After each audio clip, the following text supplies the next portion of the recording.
దేవుని పరిశుద్ధమైన నామమునకు మహిమ కలుగునుగాక.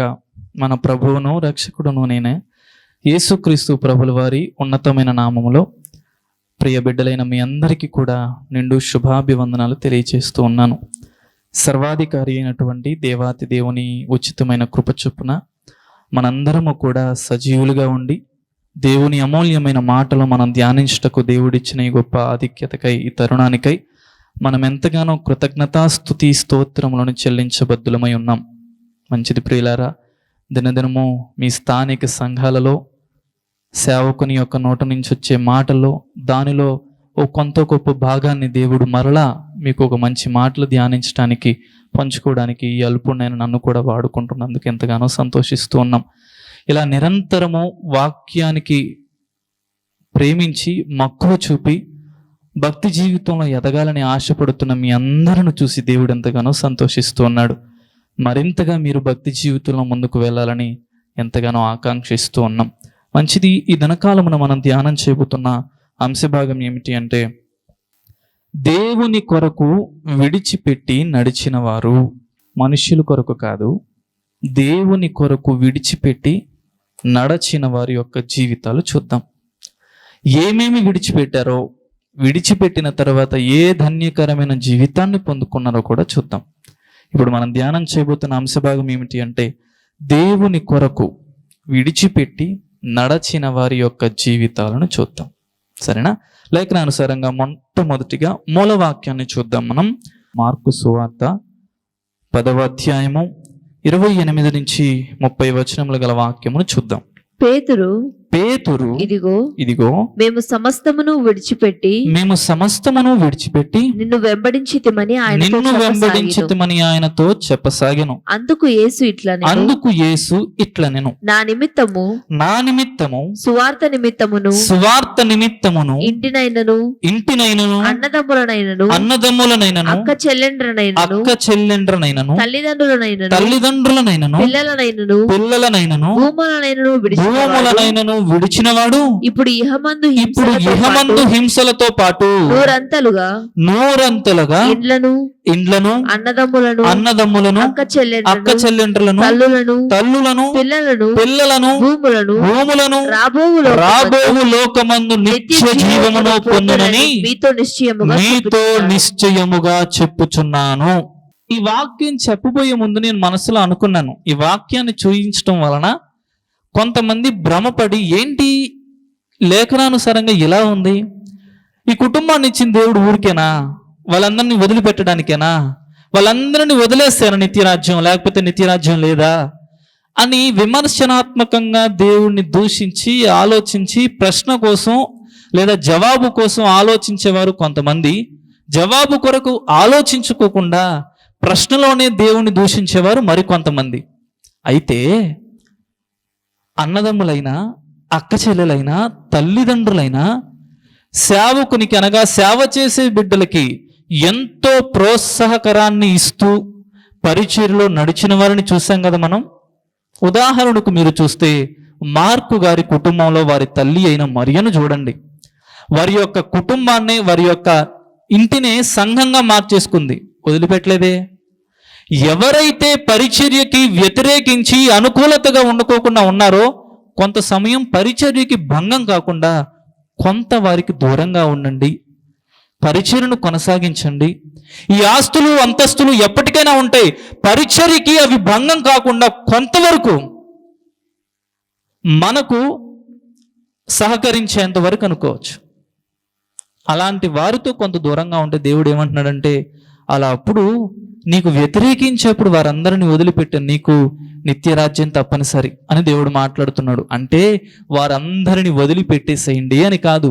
సహకరించే బిడ్డలుంటే దేవుడే ఆనందపడతాడు కదా. సహకరించే తల్లులుంటే, ప్రోత్సహించే తండ్రులుంటే, చెల్లుళ్ళు అన్నదమ్ముళ్ళు ఉంటే ఇంకెందుకు వాళ్ళని విడిచిపెట్టాలి?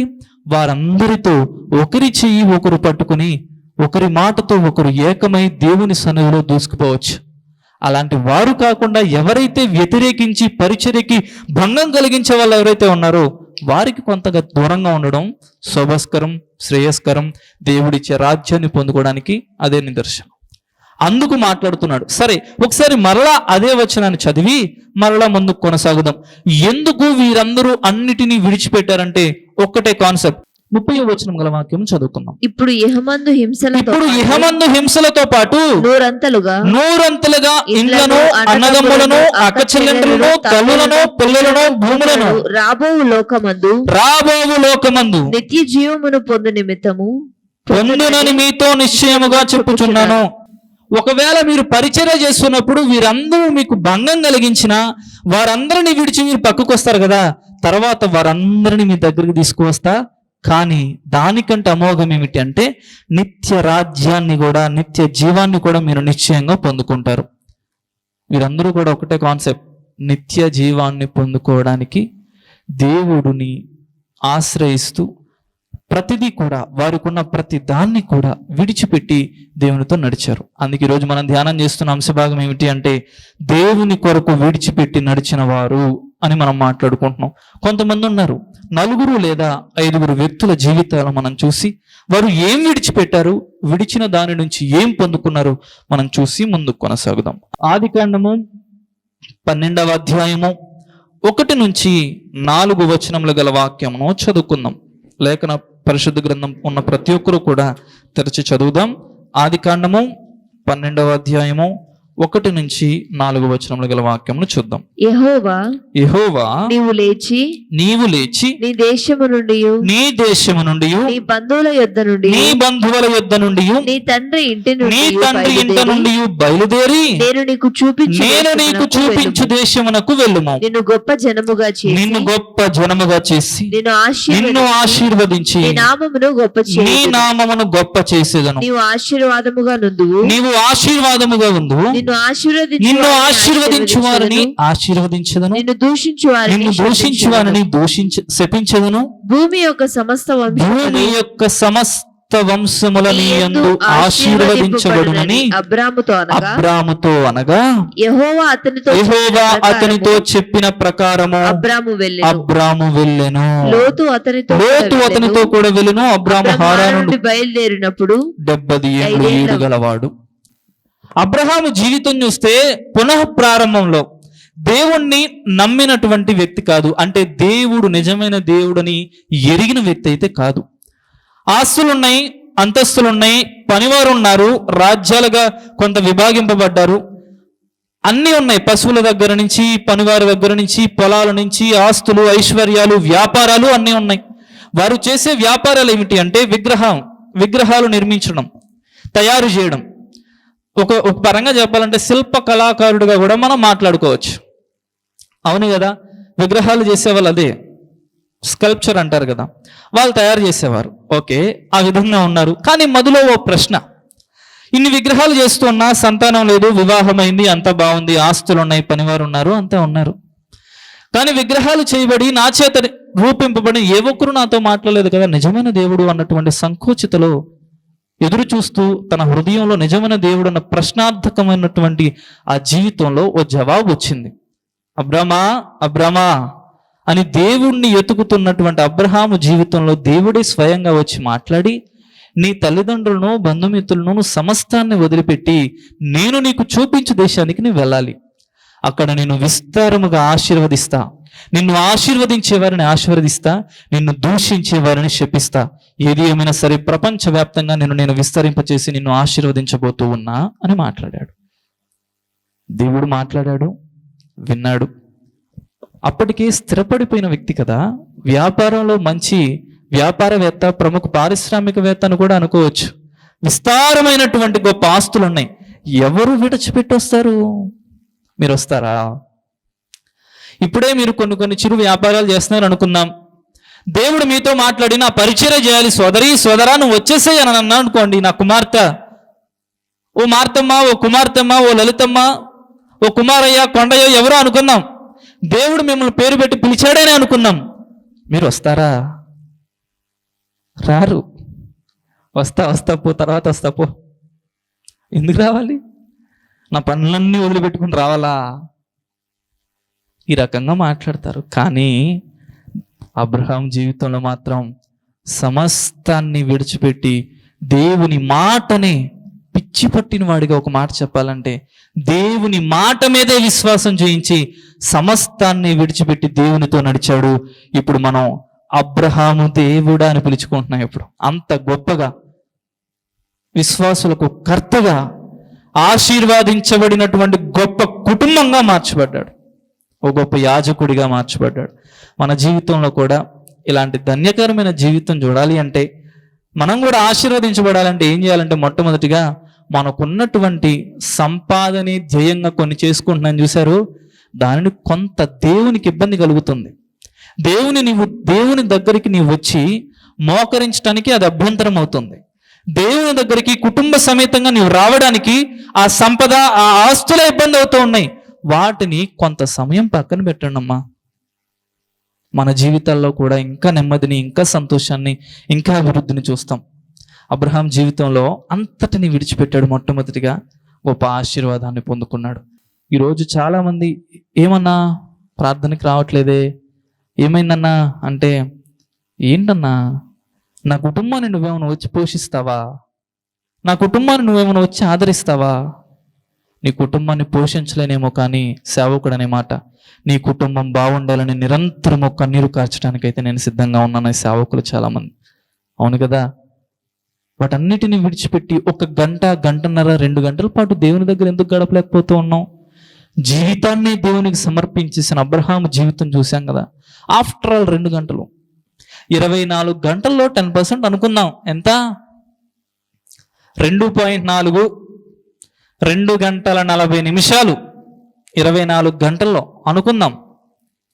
కానీ 2 గంటలేంటి, 24 నిమిషాలు. దానిలో వెళ్తే 2.4 నిమిషాలు కూడా, 2 నిమిషాల 40 సెకండ్స్ కూడా దేవుని దగ్గర మనం ఆలోచించలేని అధ్వాన్య స్థితిలో ఉన్నాం. కొంత సమయాన్ని, వెసలుబాటుని కొంత విడిచిపెట్టేసి దేవుని పాదాల చెంత చేరేటువంటి ఆ గొప్ప ఆధిక్యతను మనం పొందుకోలేకపోతూ ఉన్నాం. ఇంకా మన జీవితాలు ఎలా వస్తాయి? ఆశీర్వదించబడతాయి? సరే, మనం మాట్లాడుకున్న టాపిక్ నుంచి బయటికి వెళ్ళిపోతున్నామేమో, కానీ దేవుని కొరకు విడిచిపెట్టిన వారి జాబితాల్లో మొట్టమొదటిగా అబ్రహాము జీవితాన్ని చూసాం. ఆస్తులని, అంతస్తులని, పనివారిని, పొలాలను, వ్యాపారాలను అన్నింటినీ విడిచిపెట్టి దేవుని దగ్గరికి వచ్చాడు. గొప్ప ఆశీర్వాదాన్ని చూశాడు. కొన్నింటిని దేవునికి, మనకి అభ్యంతరం కలిగించే ఏదైతే ఉందో దాన్ని పక్కన పెట్టేసుకుని దానిని విడిచిపెట్టేద్దాం. అబ్రహాము జీవితంలో మొత్తాన్ని విడిచిపెట్టాడు. తర్వాత ఎవరు విడిచిపెట్టారో చూద్దాం. రెండవదిగా 1వ రాజుల గ్రంథము 19వ అధ్యాయము 19వ వచనము గల వాక్యమును చూద్దాం. ఏలియా అచ్చటి నుండి పోయిన తరువాత అతనికి షాపాతు కుమారుడైన ఎలీషా కనబడెను. అతడు తన ముందరనున్న 12 అరకల ఎడ్ల చేత దుక్కి దున్నించుచు 12వ అరక తాను తోలుచుండెను.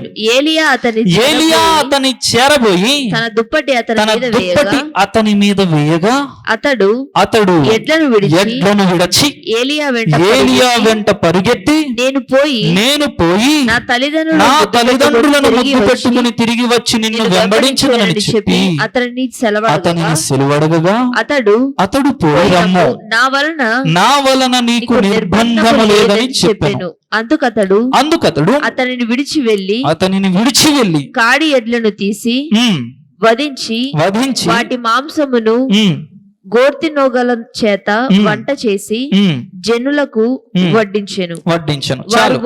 చాలు.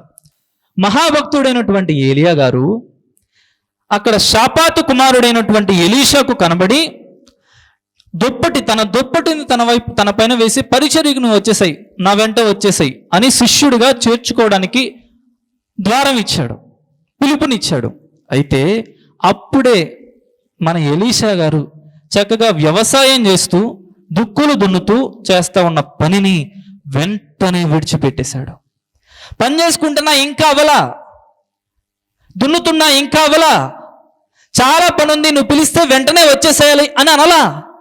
ఎప్పుడైతే మహా గొప్ప ప్రవక్త అయిన దైవ సేవకుడైనటువంటి ఏలియా గారు వచ్చి మాట్లాడి తన దుప్పటి తనపై వేశారు. మాట్లాడినట్టు కూడా మనం అక్కడ సంబోధించడం కూడా చూడలా. ఒక మాటలో జరిగిన క్రియ వలన జరగబోతున్నది ఏమిటో మొత్తాన్ని గ్రహించాడు. ఆ తర్వాత వినూత్నమైన విప్లవాత్మకమైనటువంటి గొప్ప పరిచర్యని చేయడానికి సంసిద్ధంగా ఉన్నాను, నా దేవుడు నన్ను ఎన్నుకున్నాడు అని గ్రహించాడు. మొత్తాన్ని విడిచిపెట్టి ఏలియా కంటే రెండంతల గొప్ప ఆశీర్వాదాన్ని పొందుకొని గొప్ప వినూత్నమైన ప్రభంజనమైనటువంటి గొప్ప పరిచర్య చేసినాడు.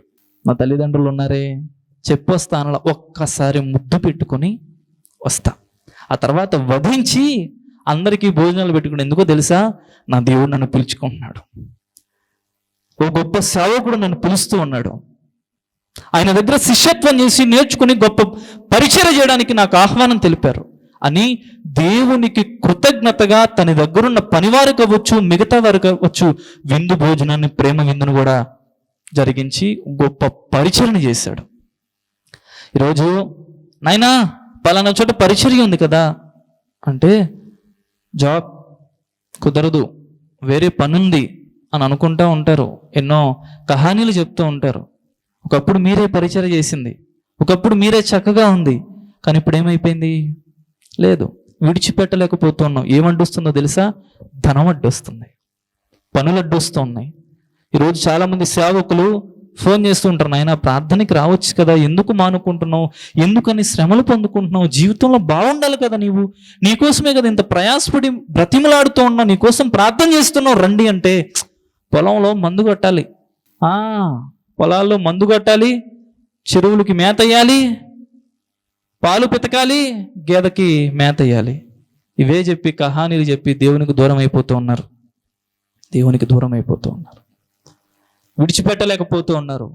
దేవుడు కానీ తన చెయ్యిని విడిచిపెట్టేస్తే, ఒక మాటలో చెప్పమంటారా, దేవుణ్ణి మనం పట్టుకోలా, దేవుడే మన చెయ్యిని పట్టుకుంటూ ఉన్నాడు. ఒకసారి ఆయన వదిలేస్తే మన జీవితం ఎటు వెళ్తుందో, ఏమైపోతుందో ఎవరికి తెలియదు. అనుకుంటూ ఉంటాం, నా చెయ్యి నా దేవుడు పట్టుకోలే, నేనే ఆయన చెయ్యి పట్టుకున్నా. నో, ఆయనే మన చెయ్యి పట్టుకున్నట్టు బట్టి ఈరోజు సుఖప్రదమైన జీవితాన్ని మనం జీవిస్తూ ఉన్నాం. కాబట్టి మొట్టమొదటిగా అబ్రహాము తన ఆస్తిని, సంపదను అంతటిని, సమస్తాన్ని విడిచిపెట్టాడు.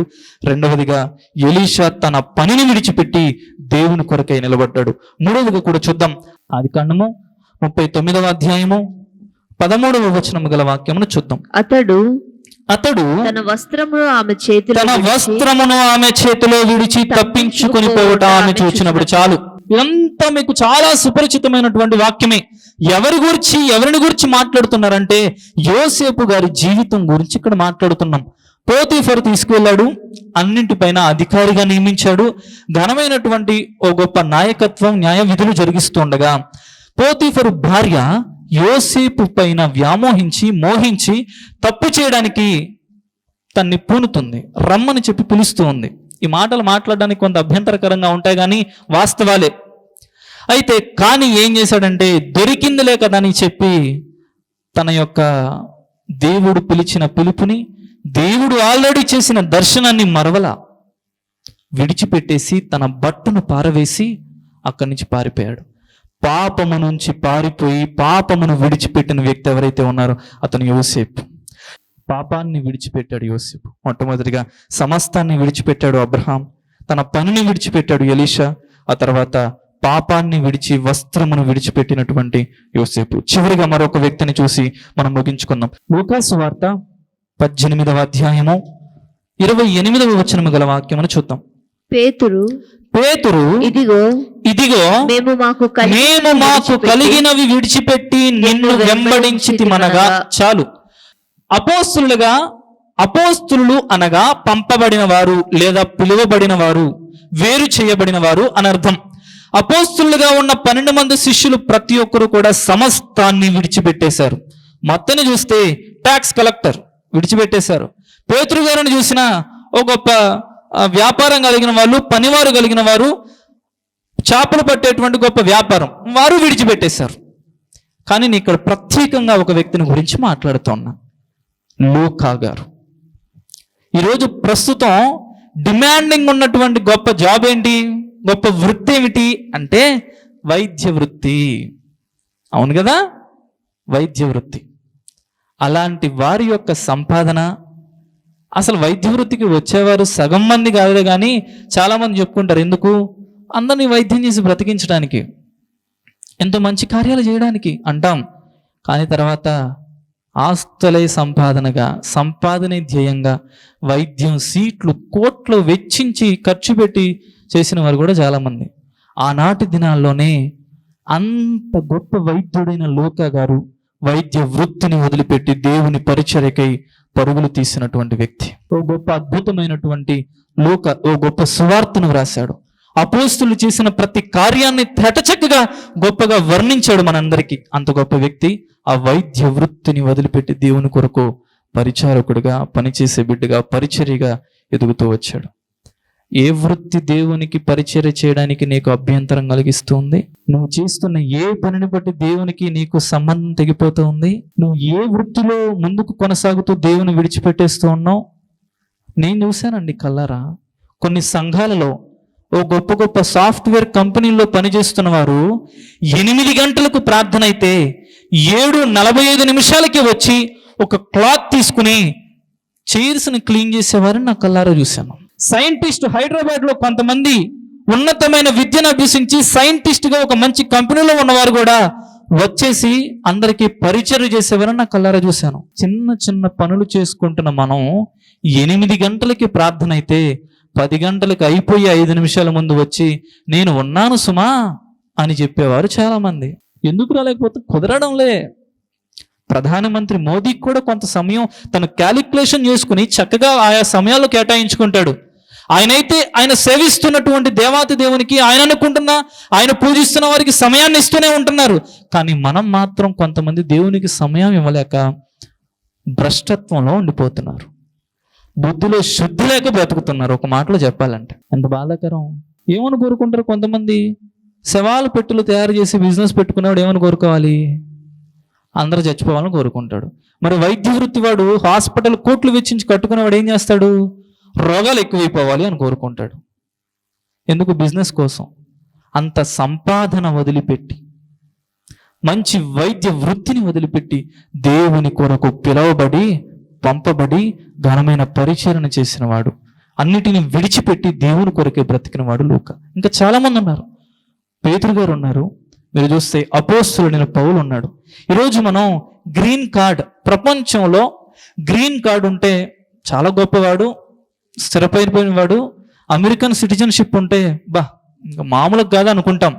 ఆనాటి దినాల్లోనే రోమా పౌరసత్వం ఇప్పుడు ఉన్నటువంటి అమెరికా గ్రీన్ కార్డ్ లాగా అలాంటి పౌరసత్వం కలిగిన వ్యక్తి, రోమియన్స్కి సంబంధించిన గొప్ప సలహాదారుడు, గొప్ప న్యాయవంతుడు. అలాంటి వ్యక్తి తమ ఆస్తిని, పదవిని, తమ పౌరసత్వాన్ని అంతటినీ పక్కన పెట్టేసి దేవుని కొరకే బ్రతికి హతసాక్షిగా మార్చబడ్డాడు.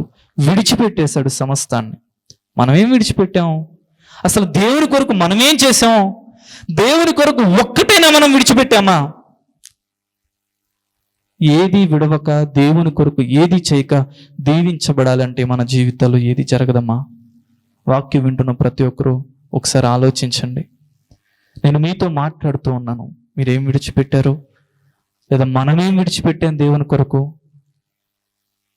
ఒకసారి పరిశీలన చేసుకోండి. దేవునికి మనకి మధ్యన ఏవైతే సంబంధాన్ని చెడగొట్టడానికి అడ్డొస్తూ ఉన్నాయో వాటిని అన్నింటినీ కూడా విడిచిపెట్టేద్దాం.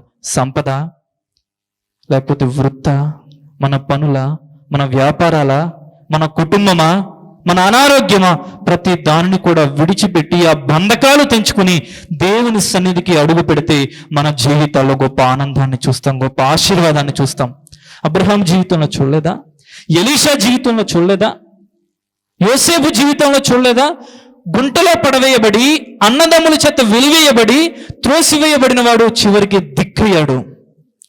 ఫరో తర్వాత అంతటి వాడు ఫరోకే దేవుడాయను అని వింటాం మనం. అంత గొప్ప స్థాయికి వెళ్ళాడు. నిన్ను నన్ను దేవుడు హెచ్చిస్తాడు ఖచ్చితంగా.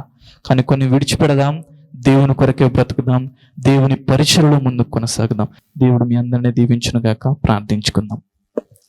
అత్యంత ప్రేమ నమ్మకం కలిగిన మా తండ్రి, ప్రేమగల మా దేవ, కృప కలిగిన మా తండ్రి, మీకు స్తోత్రాలు. ఈ దినాన, ఈ సమయాన మీ మాటలు ధ్యానించుటకు మీరు మాకు ఇచ్చిన ఈ గొప్ప ఆధిక్యతకై స్తుతులు చెల్లిస్తూ ఉన్నాం.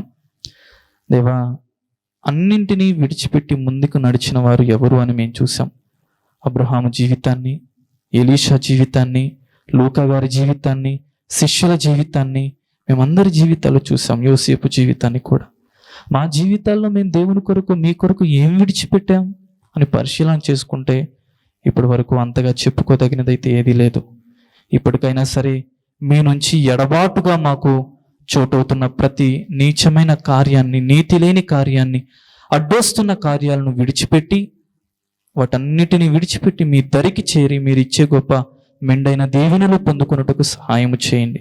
వినినటువంటి వాక్యం సారవంతమైన నేలను పడిన విత్తనము వలె 30దంతులుగా, 60దంతులుగా, 100ంతులుగా ఫలింప చేయమని మాకు రక్షకుడు, ప్రాణ విమోచకుడైన యేసుక్రీస్తు ప్రభుల వారి ఉన్నతమైన నామంలో ప్రార్థించి అడిగి పొందుకొని ఉన్నాము తండ్రి.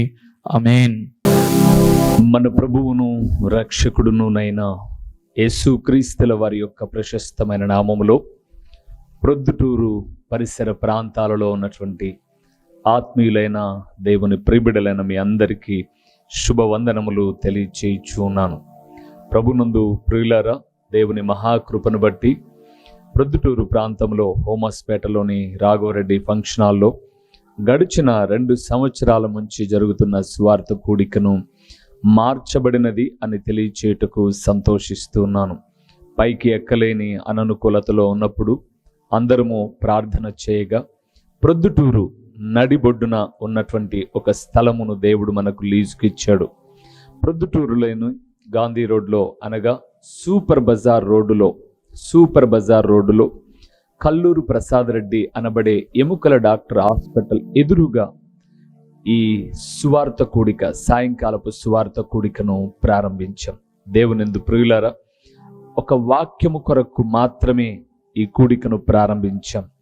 వాక్యము ప్రొద్దుటూరులో లేదు అని కాదు, కానీ మరింతగా దేవుని వాక్యము మీకు చేరువ చేయాలి అని, ప్రతిదినము టీవీలో వింటున్నటువంటి దేవుని వాక్యాలు మీకు ఆశీర్వాదకరంగా ఉన్నాయి అని, ఒక సంఘ ప్రాంత భేదము లేకోకుండా ఉదయకాలపు కొన్ని అననుకూలతలో కూడా చాలామంది ఆరాధనకు వెళ్ళలేని వారికి, దేవుని వాక్యము వినలేని వారికి ఒక సౌకర్యవంతముగా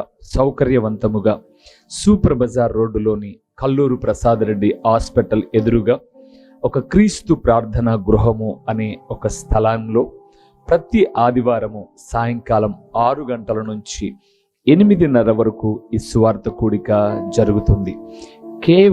కేవలం దేవుని వాక్యము మాత్రమే ప్రకటించే ఒక ప్రణాళికతో, వాక్యమే అన్ని కార్యాలు చేయగలదు, వాక్యము మాత్రమే నెమ్మది ఇవ్వగలదు, వాక్యము మాత్రమే స్వస్థపరచగలదు, వాక్యము మాత్రమే సరైన మార్గములో నడిపించగలదు, వాక్యము మాత్రమే గొప్ప ఆదరణ ఇవ్వగలదు, వాక్యమే జీవాధారమై ఉన్నది అని తెలియచేయే అమూల్యమైన ఉద్దేశముతో ఈ ప్రతి ఆదివారపు సాయంకాలపు స్వార్థ కూడికను ప్రారంభించాం. ప్రియులారా, ఇప్పటికే అనేక మంది కూడికకు వస్తూ ఉన్నారు. మే 19వ తారీఖు 2024 ఆదివారపు దినాన ప్రారంభించాం. అనేక మంది కూడికకు వచ్చి దేవుని వాక్యం వింటూ దేవుని రాకడకు సిద్ధపడుతూ ఉన్నారు. మరి మీరెందుకు రాకూడదు? మిమ్మల్ని కూడా ఒక ప్రేమపూర్వకమైన ఆహ్వానాన్ని అందిస్తూ ఉన్నాం. రండి. వాక్యము కరువైపోతున్న చివరి దినాల్లో, వాక్యము దొరకని దినాలు రాబోతున్న దినాలలో ముందుగానే వాక్యాన్ని మనం ఒక నిర్దిష్టమైనటువంటి సందేశములతో, ఒక చక్కటి అంశ భాగములతో ప్రతి ఆదివారం సాయంకాలం 6 గంటల నుంచి 8:30 వరకు చక్కటి పాటలు, దేవుని స్తుతిస్తూ దేవుని వాక్యాన్ని పంచుకొని వచ్చిన మీ అందరి కొరకు నేను ప్రార్థిస్తాను. దేవుడు నూతన కార్యాలు చేయుటకు సామర్థ్యం కలిగిన వాడు. రండి. సూపర్ బజార్ రోడ్లోని కల్లూరు ప్రసాద్ రెడ్డి హాస్పిటల్ ఎదురుగా ఈ యొక్క సువార్త కూడిక ప్రతి ఆదివారము జరుగుతుంది. వీక్షకులైన మీ అందరినీ, ఆత్మీయులైన మీ అందరినీ ప్రేమపూర్వకంగా ఆహ్వానిస్తున్నాం. వచ్చిన తదుపరి మీరు నేను కలిసి ప్రభువును ఆరాధిద్దాం. వస్తారు కదూ? ప్రేమతో మిమ్మల్ని ఆహ్వానిస్తూ దైవజనుడు ఓ రూబేన్ గారు. ప్రభు పేరట మీకు వందనములు. మా చిరునామా దైవజనుడు బ్రదర్ ఓ రూబేన్ గారు, క్రీస్తు ప్రార్థనా మందిరం, డోర్ నెంబర్ 1-10-386, నగరిగుట్ట, పులివెందుల, కడప జిల్లా. మీ ప్రార్థనా అవసరాల కొరకై సెల్ నంబర్ 9989067409.